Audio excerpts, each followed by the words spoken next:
Baik, Bismillahirrahmanirrahim. Assalamualaikum warahmatullahi wabarakatuh. Waalaikumsalam. Waalaikumsalam warahmatullahi wabarakatuh. Alhamdulillah kita ketemu lagi setelah 3 jam tidak berjumpa. Nah, kita ketemu lagi di mata kuliah teknologi Internet of Things yang pertama. Jadi yang kami sampaikan sebelumnya bahwa mata kuliah ini memang cukup unik, gitu ya. Teorinya malam-malam, paginya praktikum. Begitu terus sampai 6 pertemuan berturut-turut, gitu ya. Nanti mohon bantuannya untuk ketua kelas sambil absensi ya. Jadi saya baca log dari sini, kemudian nanti kita cross check juga dengan ketua kelasnya. Oke, saya share screen terlebih dahulu. Share. Oke. Oke. Jadi di bagian kedua ini, bagian kedua ini kita akan mengkonstruk dan melakukan sedikit pemrograman pada sebuah perangkat IoT, gitu ya. Jadi betul bahwa IoT itu perlu dibangun, perlu didesain, perlu dilakukan sedikit code, bukan sedikit ya, mungkin bisa banyak code juga, gitu ya. Tadi hari ini Anda dapat misi dari kami, teman-teman dosennya, untuk melakukan gathering information atau melakukan pencarian informasi. Nah, setelah dapat informasi, what next, gitu. Jadi kita coba mengkonstruk dan pengenalan sedikit mengenai pemrograman di IoT device. Jadi kalau sebelumnya di mata kuliah kalian sebelumnya kayaknya sudah mulai biasa ya melakukan pemrograman di eh, software. Sebagai contoh, mendesain di Python, mendesain di Java, mendesain di Android. Nah, kalau ini mendesain untuk perangkat keras atau hardware programming. Tapi tidak pure hardware programming sebenarnya kalau saya bilang, karena bahasa yang digunakan itu C similar, gitu ya. Artinya mirip seperti C, gitu ya. Oke, kita lanjut dulu ya. Ini yang objektif pembelajaran kita malam ini. Yang pertama adalah mengidentifikasi komponen-komponen dari perangkat keras untuk perangkat IoT, gitu ya. Yang kedua, kita memahami pemrograman embedded dan tools-tools apa saja yang dipakai dalam melakukan pemrograman pada perangkat keras tersebut. Kemudian yang ketiga, kita bisa memprogram atau mengatur sensor dan aktuator untuk fungsi-fungsi IoT dasar. Jadi sensor dan aktuatornya kita bisa kendalikan. Ini kita mulai masuk bagian pertama, yaitu namanya di layer hardware atau layer perangkat keras. Di situ ada sensor, bentuk lain lagi itu ada namanya microcontroller. Yang ketiga adalah modul komunikasi. Yang keempat pasti butuh sumber daya. Coba kita lihat-lihat satu-satu ya. Di Tokopedia mungkin ada nggak ya? Coba. Kalau mau beli barangnya sebenarnya IoT itu tidak terlalu mahal-mahal ya. Apalagi yang sifatnya untuk prototyping. Tapi pasti beda untuk yang skala industri. Contoh, ini barangnya murah-murah kalau gitu. Jadi contoh kita mau lihat sensor temperatur, paling harganya 10.000, 15.000 ya. Sensor temperatur, ayo. Hmm, ini sensornya saja paling harganya 38.000, kan murah ini. Ada yang harganya cuman 15.000 di HT11. Kita lihat. Harganya murah nih. Ini cuma 8.000, 10.000, murah ya. Bisa dipakai. Tapi balik lagi, ini sifatnya untuk yang prototyping. Kalau yang skala industri seperti apa? Nah, ini skala industri. Anda lihat, skala industri harganya segini nih. 7 juta perkara sensor temperatur. Ini yang dipakai oleh industrial ya. Nah, sebenarnya yang dilakukan mau yang harga 7 juta maupun 7.000 itu sama aja, gitu ya. Jadi sama aja. Melakukan codingnya sama. Yang berbeda barang antara industrial dengan prototyping adalah durabilitas, pasti itu. Jadi kalau membedakan antara standar industri dengan standar lab atau standar mainan kalian, itu di endurance dan durabilitas. Jadi berapa lama si sensor tersebut dapat bekerja. Nah, barang-barang ini nanti ada di lab, jadi adik-adik mahasiswa bisa pakai besok, mulai besok bisa mulai atur, mulai konfigurasi, kemudian nanti kita sambil bikin laporan praktikumnya. Itu untuk yang sensor. Sorry. Nah, ini sensor. Tanda ini ya. Ini untuk yang sensor. Kedua, ada namanya microcontroller. Yang umumnya sekarang atau yang lagi hits atau yang jadi top of mind-nya adalah Arduino ataupun ISP. ISP itu dari perangkat board yang ada dari Espressif Company. Ini contohnya SP32. Ini adalah CPU-nya. Kalau kalian pikir dalam terminologi komputer, ini namanya CPU-nya. Ini yang mau kita coding nanti selanjutnya. Barang ini nih, kecil. Ini adalah prosesornya, di dalamnya ada ROM-nya, ada RAM-nya, kemudian ini ada peripheralnya, interfacing-nya. Nah, ini yang akan kita pakai untuk mengendalikan. Kok bisa mengendalikan gitu ya? Caranya adalah semua sensor tadi, baik yang temperatur, sensor kelembapan, itu diambil datanya melalui sebuah serial information. Nah, itu dipasang di dalam kaki-kaki yang warna kuning seperti ini. Oke, jadi data yang dihasilkan oleh sensor suhu tadi akan disimpan di dalam dan diproses oleh si microcontroller ini, atau kita sebutnya sebagai eh, perangkat board ESP32.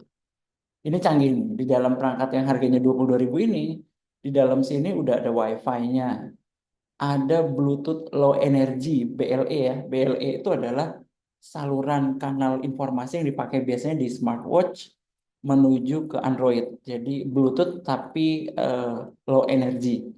Nah, ini disimpan di sini. Kemudian ada yang namanya Arduino. Apalagi itu Arduino? Kita lihat ya.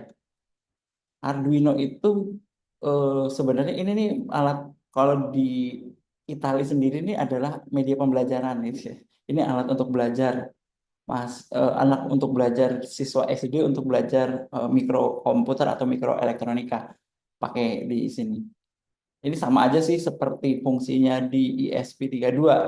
Cuman yang menarik adalah ini tidak ada Wi-Fi-nya. Ada yang versi Wi-Fi ada, tapi harganya mungkin akan lebih mahal. Oke, kita lanjut ya. Awalnya ini dibangun untuk latihan mainan sebenarnya, untuk melakukan coding-coding sederhana, tapi ternyata industri juga pakai gitu ya. Menarik ini, industrial pun pakai ini. Oke. Kemudian ada sistem modul komunikasi, Wi-Fi, BLE, seperti yang tadi saya sebutkan, mereka pakai Bluetooth dan Wi-Fi. Kadang-kadang ada juga yang namanya pakai sistem komunikasinya LoRa atau Long Range Communication. Ini beberapa microcontroller tadi udah kita sebutin, ada Arduino, ada ISP. Nah, ini juga yang salah satu yang paling terkenal namanya Raspberry. Coba kita lihat gambarnya ya. Jadi sambil kita lihat-lihat gambarnya. Nah, Raspberry itu kayak seperti ini. Besok saya lihatin juga. Ini yang lebih advance ya. Jadi Raspberry itu sudah ada seperti benar-benar kayak CPU. Jadi di sini udah ada interface HDMI-nya sudah ada, sistem operasinya pun jalannya pakai Linux. Ini walaupun bendanya sekecil ini, segede kartu kartu ATM, jadi Raspberry itu komputer yang segede kartu ATM, tapi eh, fungsinya luar biasa sekali gitu ya. Anda pun bisa melakukan. Saya pernah install server di perangkat ini pun pernah. Dia pakai ARM kan, prosesornya ARM. Itu efisien sekali untuk bangun-bangun server-server kecil itu bisa. Yang penggunanya cuma 10, 15 ini masih sanggup Raspberry. Ada lagi sebenarnya tidak hanya board yang kita kenal saja, BeagleBone misal. BeagleBone itu juga bagus, bagus ya. Udah ada yang AI, em, pendekatannya udah AI, tapi harganya luar biasa sekali ini. Ini luar biasa mahal ini BeagleBone. Sampai 950.000 karena dia RAM dan dia udah pakai DDR gitu. Jadi seperti kayak motherboard komputer lah, ini benar-benar udah lebih advance lagi. Oke. Nah, sebenarnya kalau untuk prototyping mahasiswa pun bisa jajan ya. Maksudnya jajan itu beli sendiri perangkat-perangkat yang dibutuhkan di marketplace gitu. Jadi Anda bisa mulai nyari-nyari, kalau mau nyoba sendiri di rumah boleh. Tapi lab pun sebenarnya menyediakan. 50.000 itu sebenarnya udah cukup seharusnya. Oke, ini sudah common microcontroller. Kemudian sensor. Sebenarnya mungkin ada ribuan sensor yang ada di dunia ini ya. Tidak hanya ini sih. Ini hanya beberapa contoh dan ini akan kita pakai berulang-ulang untuk latihan kita. Nanti sensor temperatur, sensor humidity, sensor pergerakan. Jadi contohnya kalau ada orang bergerak, dia bisa eh, bisa melakukan sesuatu, misalkan hidupkan lampu, matikan lampu, hidupkan alarm gitu ya. Itu pakai namanya sensor motion atau PIR. Ada juga sensor cahaya, light atau LDR, kemudian sensor kualitas udara, dan itu masih banyak gitu ya. Contoh di sini itu juga banyak banget. Anda bisa coba-coba aja deh. Sensor IoT itu banyak, sensor pH, sensor ORP, dari yang harganya 20.000 sampai 21 juta pun ada. Sensor pH tanah ya, sensor pH tanah pun ada nih. Ini sensor pH tanah. Ini, oh harganya 358.000. Oke. Nah, ini jenis-jenis berbagai sensor yang dipakai. Nah, sensor pintu, sensor apa, banyak banget. Ada banyak banget. Kemudian setelah tadi ngomong sensor-sensor itu kita artikan sebagai indera mata kita ya, indera perasa kita lah. Ada mata, ada hidung ya, yang untuk menerima input sebenarnya. Kemudian ada juga lidah sebagai sensor penerima rasa. Kemudian apa lagi ya, sensor kulit ya. Itu kita kalau dianalogikan dalam sebuah tubuh manusia, sensor itu seperti itu. Sedangkan aktuator atau penggerak ya kita bilang, itu adalah sesuatu yang ada di organ tubuh manusia, kira-kira kalau di terminologi manusia adalah itu yang menggerakkan. Contohnya tangan, kemudian apa lagi yang bisa gerakin ya? Jari, itu namanya actuator. Kaki itu ya. Itu namanya actuator gitu. Kalau di eh, balikin lagi kalau ke konsepnya ke Internet of Things, actuator itu bisa relay, motor penggerak, lampu-lampu, suara buzzer, kemudian eh, actuator yang menerima banyak perintah dari sensor dari inputan. Nanti kita lihat contoh-contoh yang pernah saya minta bikin. Contoh ya, IoT Pol ini lah. Coba kita lihat.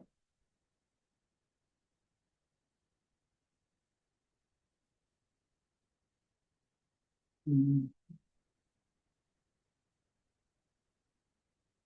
Cari ya bareng-bareng IoT Pol ini. Mereka tahun lalu saya minta untuk ngirim sih.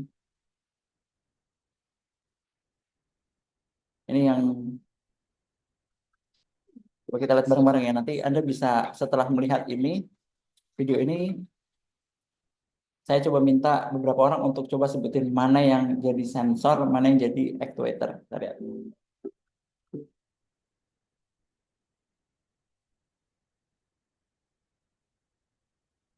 Assalamualaikum warahmatullahi wabarakatuh. Selamat datang di proyek Vertical Farming kami. Proyek kami menggunakan teknologi IoT untuk meningkatkan efisiensi dan produktivitas pertanian vertikal. Kami dari Politeknik Negeri Lampung dengan tim bernama Tukang Ledeng yang beranggotakan saya, Ramata Dinata, sebagai ketua, lalu Saya, Hafiz Arusal Iswalana sebagai anggota, lalu dan saya, Desa Purnama Perdana Wijaya sebagai anggota. Sistem vertical farming kami terdiri dari beberapa rak tanaman yang disusun secara vertikal, dilengkapi dengan sistem irigasi otomatis untuk memenuhi kebutuhan cahaya tanaman. Kami menggunakan berbagai perangkat IoT seperti sensor TDS, sensor pH, dan Node MCU untuk memonitor dan mengontrol kondisi tanaman. Dengan menggunakan dashboard ini, kami dapat memonitor kondisi tanaman secara real time, seperti tingkat DTS, pH, suhu, dan kelembapan. Kami juga dapat mengontrol sistem irigasi dan dapat memonitoring pencahayaan pada vertical farming. Keunggulan sistem ini adalah efisiensi penggunaan air dan nutrisi, peningkatan produktivitas tanaman, serta kemudahan dalam pengelolaan dan pemantauan. Semua ini berkat integrasi dari teknologi IoT. Proses pengembangan sistem ini melibatkan berbagai tahap, mulai dari perancangan, perakitan, hingga pengujian. Kami juga melakukan beberapa kali iterasi untuk memastikan sistem bekerja dengan optimal. Kami sangat bangga dengan hasil yang telah kami capai. Kami berharap proyek ini dapat memberikan kontribusi positif bagi pertanian berkelanjutan dan menjadi inspirasi bagi inovasi di bidang pertanian.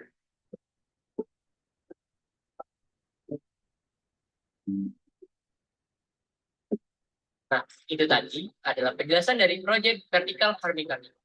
Kami harap Anda dapat menikmati video ini dan dapat mendukung kami dalam perlombaan tingkat mahasiswa. Sekian, terima kasih. Wassalamualaikum. Nah, sekarang saya mau tanya deh sama mahasiswa. Sensor yang dipakai untuk tanaman tadi atau untuk sistem hidroponik tadi, ada yang mau bisa jawab nggak? Berapa? Setidaknya ada 4 sensor tadi yang disebutin. Siapa yang mau ngomong nih?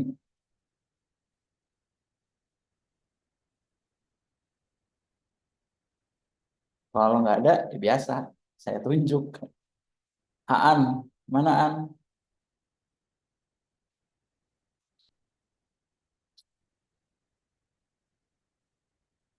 Halo Aan. Nah, berarti absennya Alfa ini kalau nggak dipanggil, nggak ada respon. Adira, Adira mana Adira? Silakan Adira, kira-kira sensor yang dipakai apa saja ya?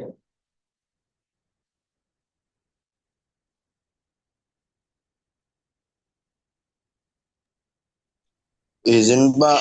Boleh, silakan Wahyu. Izin menjawab Pak. Tadi ada beberapa yang saya tangkap. Itu ada temperatur, Oke, habis itu keren. Terus? ada TDS, habis itu sama apa lagi tadi ya? Saya nangkepnya dua itu sih Pak. Tadi Pak. Oke, keren. Oke, at least ada yang ditangkap Pak. Silakan yang lain, kalau ada yang mau disampaikan, ada yang Pak, saya ingin menjawab, Pak. boleh. Sensor yang dipakai. Yang saya tangkap tadi itu ada sensor TDS Oke, good. sama sensor intensitas cahaya dan sama sensor pH, Pak. Sensor cahaya, sensor TDS, sama sensor apa tadi terakhir? pH, Pak. Oke, oke, good. pH. Thank you, thank you. Ada 2 orang, hampir semuanya benar. Dan semuanya benar. Oke, sensornya indera pembacanya atau indera perasaannya sudah dapat. Sekarang ada yang nangkep nggak actuatornya itu apa ya kira-kira? Ada yang mau bantu jawab? Boleh. Jadi sensornya tadi udah pada nyebutin tuh, bagus-bagus. Oh, TDS Pak. Ada sensor pH. Walaupun kalian nggak tahu itu sensor TDS pH itu kayak apa ya nggak apa-apa. Itu bukan sebuah masalah. Nanti kita lihat aja di sini sensor TDS kayak apa sih sensor TDS dan untuk apa nanti kita mulai cari tahu ya. Setelah ini kita akan mulai cari tahu. Harganya 250.000 tapi buat apa? Nah, nanti kita mulai nyoba-nyoba cari tahu. Ada lagi yang tahu kira-kira apa sih actuator yang dipakai dalam project tadi? Jadi kalau saya ringkas itu actuatornya adalah satu X-house system. X-house itu gini, mana tadi? Eh, mana gambar Mas Pion tadi ya? Nah, nah ini adalah actuatornya. Ini X-house-nya. X-house itu fungsinya adalah ketika nanti suhunya terlalu overheat atau panas, maka dia akan mengeluarkan udara panas lewat sini. Itu namanya actuator. Kemudian selain itu, Anda lihat di sini ada sprinkle air gitu ya. Sprinkle air itu adalah untuk menyiram tanaman secara otomatis. Ini dibangun oleh eh, actuatornya namanya pompa air. Jadi pompa air dihidupkan secara otomatis, kemudian mengirimkan air ke dalam sprinkle. Sprinkle-nya akan nyiram. Jadi jadi sistem yang cerdas itu bukan sistem yang dipencet-pencet lewat HP dari jauh. Itu nggak cerdas sebenarnya. Sistem yang cerdas itu adalah sistem yang mampu adaptif dan agile terhadap perubahan kondisi situasi untuk menjaga stabilitas. Contoh, kira-kira gini, tanaman itu tidak perlu disiram pagi dan sore hari seharusnya.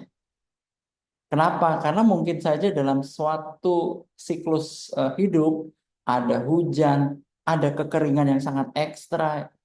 Kalau hujan, apakah kita perlu menyiram air? Itu kan nggak perlu. Kemudian kalau sangat kering sekali, yang biasanya cuma disiram pagi dan siang, ketika jam 11 siang saking panas banget, dia butuh kelembapan air. Maka kalau sistemnya cerdas, itu bukan disuruh, tapi dia akan adaptif dan jalan sendiri actuatornya. Itu yang membedakan smart system sama sistem yang tidak smart. Mulai dipahami ya. Jadi nanti kalau Anda mulai dengar, wah ini sistemnya udah pakai smart. Wah, smart kok tapi masih dipencet-pencet gitu ya. Masih diklik-klik dari handphone itu sama sekali bukan smart.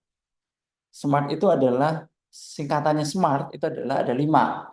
S-nya itu specific, M-nya measurable, yang A itu achievable, yang R-nya adalah result based, yang T-nya adalah time constraint. Jadi semuanya itu harus terukur, harus jelas, harus ada waktu yang terikat, kemudian basisnya adalah result atau hasil. Jadi bukan perkara dipencet dari jauh itu smart gitu ya. Kalau dipencet dari jauh sudah smart, berarti mainan mobil remote control Anda waktu di zaman Anda kecil itu bisa dibilang mobil pintar. Kan itu bukan mobil pintar sebenarnya. Oke, ini adalah pemrogramannya nanti di IoT nanti kita pakai yang umum saja namanya Arduino IDE gitu ya. Interface-nya kita pakai Arduino IDE, bahasanya itu eh, serupa dengan C atau C++ gitu. Atau lebih mirip juga dengan Python, tapi dengan beberapa sedikit sedikit pengaturan lah, nggak terlalu banyak kok. Kemudian bahasa pemrograman tadi akan dikonversi menjadi bahasa namanya embedded atau bahasa hardware language yang dijalankan di microcontroller. Nah, nanti kita akan memanage karena prosesornya itu kecil, microcontroller itu kecil ya, walaupun disebut prosesor tapi dia kecil, maka kita harus bisa mengelola eh, sumber daya memori dengan tak waktunya. Jadi time constraint sampai memori harus kita pertimbangkan. Kita nggak bisa melakukan komputasi seperti di laptop Anda gitu ya. Bisa nyimpen, bisa jalanin video. eh, Microcontroller nggak akan bisa melakukan hal itu. Karena memang special purpose. Ini tools yang bisa dipakai nanti bisa namanya pakai Arduino IDE. Arduino IDE itu kira-kira gini nanti. Mana saya lihatnya? Arduino, Arduino IDE. Nah, nanti kita ngodingnya sedikit, nggak banyak. Codingnya pakai ini. Nah, ini coding nanti di Arduino IDE ya. Ini codingnya nggak banyak. Cuman berapa ya? 372 baris. Ini masih sedikit ya. Ini. Tapi Anda saya yakin setelah kuliah saya pasti bisa. pasti pada jago-jago ngoding. Wah, canggih-canggih pokoknya ngoding. Apalagi dibantu ChatGPT, terus tambah jadi pokoknya. Keren. Ini nanti kita mulai minggu depan atau minggu ini saya usahakan kita udah mulai ngoding di Arduino. Oke, lanjut ya. Kita lanjut lagi. Mana lagi tadi? Sebenarnya bisa selain pakai IDE Arduino, bisa juga pakai MicroPython, platform I/O, Visual Studio Code. Saya juga kadang pakai Visual Studio Code gitu ya. Tapi nggak tahu kenapa balik lagi pakai Arduino lagi. Padahal itu nggak bagus gitu ya. Kalau mau pakai Visual Studio Code juga sebenarnya lebih nyaman ya. Harusnya lebih nyaman karena eh, eh, interfacing di Visual Studio tuh enak banget gitu. Tapi nggak tahu kenapa saya balik lagi pakai Arduino IDE. Nggak ngerti deh. Ini ya, ini contohnya. Ini pakai Visual Studio, bisa pakai Arduino IDE. Nanti, tapi untuk praktikum kita tetapkan saja kita hanya pakai Arduino IDE. Oke, kita lanjut. Nah, ini eh, struktur pemrogramannya cuma dua. Yang pasti adalah setup. Setup itu adalah kode yang dipakai di inisialisasi. Jadi inisialisasi code-nya atau inisialisasi variabel itu dilakukan di setup. Ketika IoT-nya hidup, maka dia pasti yang dilakukan pertama kali adalah melakukan setup. Kedua, kalau setelah ini setup-nya berhasil, maka dia akan secara tidak henti-henti menjalankan loop. Namanya void loop. Jadi dia nggak berhenti-berhenti. Terus saja melakukan. Karena balik lagi ya, fungsinya perangkat IoT itu kan menjalankan hal yang sifatnya berulang atau iteratif yang sederhana. Maka dia ada namanya void loop. Nah, contoh nih, contoh saya mau hidupin lampu LED gitu ya. Jadi cuman kedap-kedip lampu, nanti di setup pin modenya adalah kira-kira gini nanti. Nanti besok aja deh, besok aja kalau.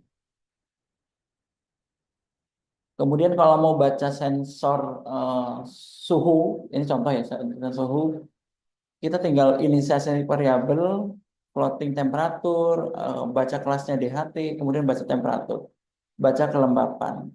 Kemudian ditulis serial printnya jadi temperatur. Sesimpel itu saja kok ngoding. Kemudian nanti setelah jadi codingnya kita kirim ke hardware ke microcontrollernya, maka kita bisa melihat luarannya itu seperti apa outputnya. Kemudian kita uji hasilnya. Kalau memang mau lebih deep lagi, kita bisa pakai multimeter, osiloskop dan lain halnya. Tapi itu nggak butuh.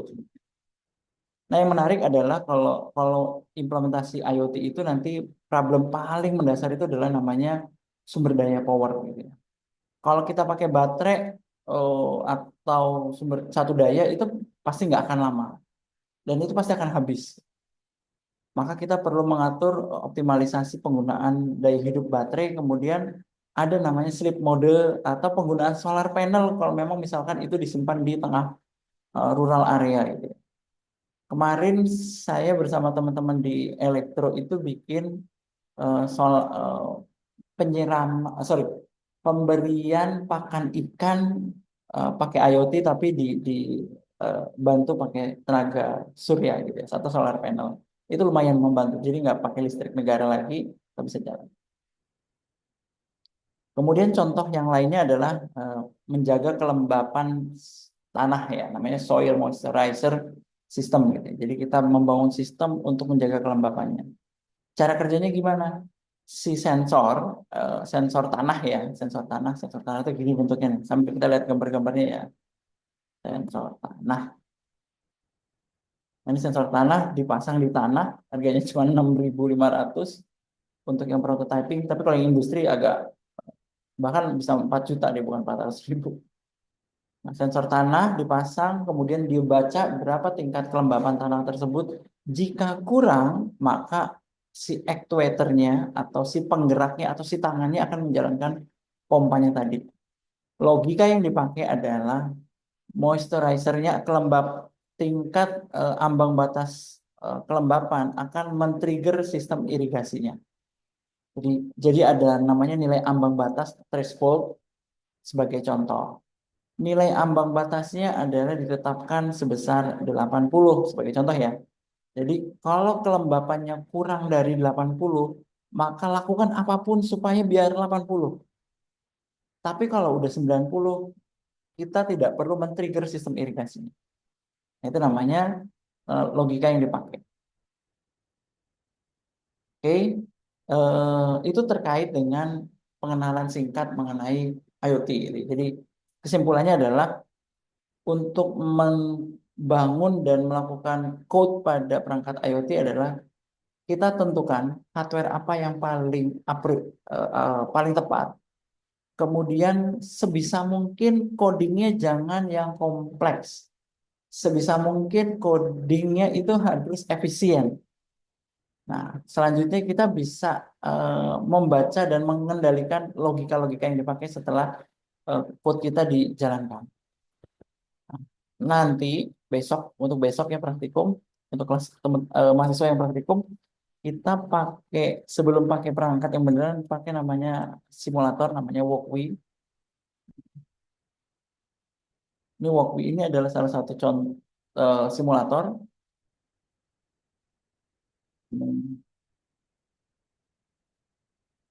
Oh, lambat.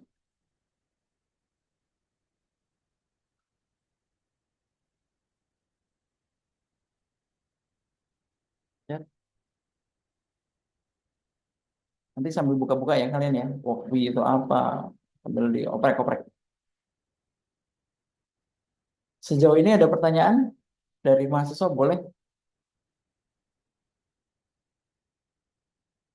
Nanti besok kita pakai perangkat ini, codingnya nanti saya siapin. Nih. Jangan worry dulu ya. Jadi mahasiswa nggak boleh takut, ngeliat warna-warna biru udah gemeteres. Nggak usah, santai aja, tenang.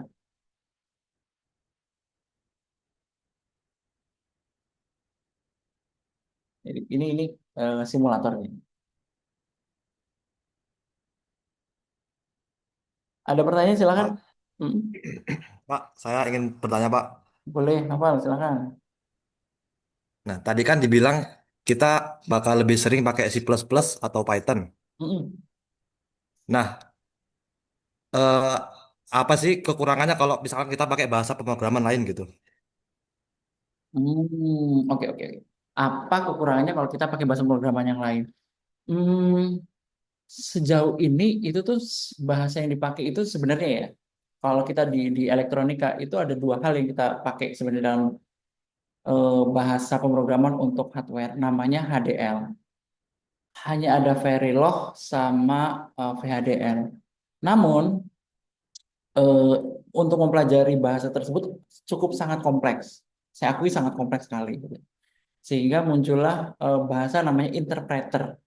Interpreternya itu pakai C atau Python gitu ya. Di dunia sekarang yang hampir mungkin 90% orang melakukan code di IoT itu pasti pakai C dan Python. Sejauh ini belum ada lagi yang lain, gitu ya. Jadi mau pakai PHP nggak mungkin kan? PHP butuh server side, artinya butuh server di dalamnya. Sedangkan kita nggak mungkin menggunakan implementasikan itu. Jadi memang yang ada sejauh ini adalah eh, C dan Python. Selain itu ya VHDL dan Verilog. Tapi susah banget. Ini bahasa yang masih bisa dipahami. Coba kalau Anda baca assembler language seperti ini. Sampel ya. Ini ASM language sampel. Ini dulu saya waktu kuliah, waktu di elektronik bahasanya assembly gitu ya. Jadi ini lebih seru gitu ya. Kalau kalian bisa ini, wah keren kalian. The best. Nah, contoh-contohnya mana ya, bentar. Share screen-nya, Pak, belum tershare screen, Oh, Pak. sorry. Sebentar saya screen. Lepas nih screen saya. Contohnya kira-kira gini. Nah, kalau ini masih enak nih. Ini perkara cuma nulis hello world atau sistem print line ya. Atau kalau di Python apa ya? Write ya. Ini gini ngomongnya. Start move EAX 4, move EBX1, move ECX message, land dan lain-lainnya. Cukup kompleks gitu ya, cukup kompleks. Ini bahasanya assembly gitu ya. Bahasa yang sangat dekat dengan prosesor gitu ya. Susah, ini termasuk relatif susah. Sehingga karena saking susahnya orang di dunia itu mulai pindah jadinya pakai eh, Python dan C dan C++. Dan menariknya adalah codingnya di Arduino maupun di IoT itu udah terbantu sekali gitu ya. Dengan penggunaan ChatGPT menurut saya, yang saya nggak ngelarang ya, itu udah luar biasa banget. Contoh, eh, minta buat stay low. Saya minta ya, coba buatkan code blinking LED di IoT ESP32. Coba, so we try. Oh, sebentar. Dan kenapa ini jadi mudah? Bahkan ChatGPT pun mempelajari struktur bahasa C++ itu enak banget. Coba ya kita lihat. Kan?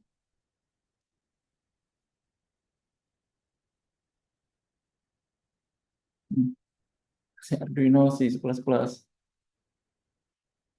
Nah, ini dia. Jadi yang saya bilang tadi hanya ada dua hal, void setup sama void loop. Setupnya adalah mengatur pin tadi, pin itu yang kaki warna kuning ya, yang tadi di Node MCU tadi ya. Itu sebagai luaran atau sebagai input. Jadi ditentukan, prosesornya bisa ditentuin. Kemudian loopnya mau ngapain? Menulis digital untuk yang high, kemudian dikasih delay sebentar. Delay 1000 itu artinya 1000 milisecond, artinya sekitar 1 detik. Kemudian di digital write, matikan. Jadi loopnya adalah hidup, mati, balik lagi. Hidup, mati, hidup, mati, hidup, mati, hidup, mati terus. Dia nggak akan berhenti. Ini kenapa makanya void-nya adalah loop. Gitu ya novel ya. Jadi memang hampir semuanya pakainya bahasanya C++, atau kalau mau advance ya VHDL gitu. Coba kita suruh, dia mau nggak di Verilog? Di- Oh ya Pak, kira-kira ada perbedaan performa nggak Pak antara C++ sama yang kayak assembly ini? Sangat, sangat, sangat. Ketika kita nanti bahasa yang kita pakai atau boardnya kita udah pakai Verilog, wah itu lebih cepat lagi. Sangat jauh lebih cepat. Nah ini contohnya. Ini bayangin. Jadi ini codingnya di eh, C atau C++ atau Python ya, lebih pendekatan. Kalau di Verilog nanti jadinya kayak gini. Ini perkara satu lab. Dan dia kalau Verilog itu udah bahasa hardware-nya udah semakin lebih spesifik lagi gitu. Kira-kira gini. Performa pasti ada, lebih cepat lagi. Itu novel. Oke, yang lain silakan.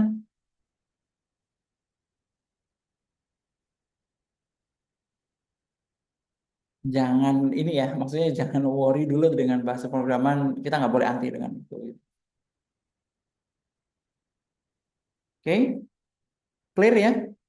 Saya kira cukup teorinya, nggak perlu banyak-banyak dulu. Kita sedikit-sedikit kenalan dulu. Besok, nah saya kenalan dulu dengan besok nih. Jadi besok itu kita akan bermain-main. Saya bilangnya bermain-main supaya nggak terbebani. Eh, Sebentar, saya login dulu.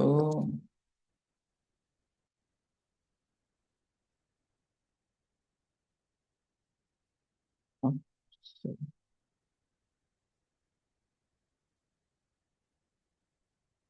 besok kita pakai simulator kalau nggak salah ya. Lab kedua itu bentar.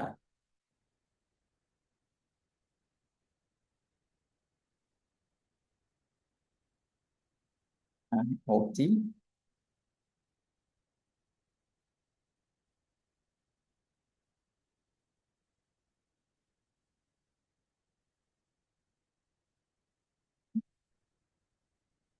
Oh, learner, sorry.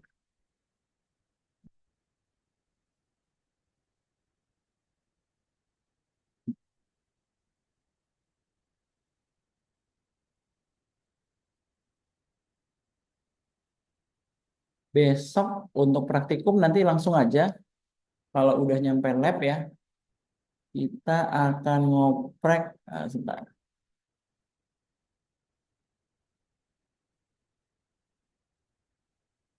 Ada dua lab lah besok. Setidaknya kita pakai. Yang pertama adalah mapping di internet. Ini nggak terlalu sulit. Jadi namanya pakai traceroute supaya kalian tahu internet itu asalnya dari mana. Kemudian lab yang kedua, sebentar. Simple network.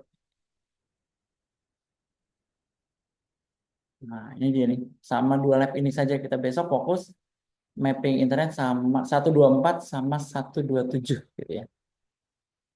Oke. Saya kira itu dulu pembahasan kita teori. Kalau memang masih ada pertanyaan, saya buka pertanyaan lagi. Kalau nggak ada ya kita cukupkan dulu. Sudah 43 menit. Komitmen saya kan 50 menit gitu ya maksimal. Cukup ya? Cukup, Pak. Oke, thank you.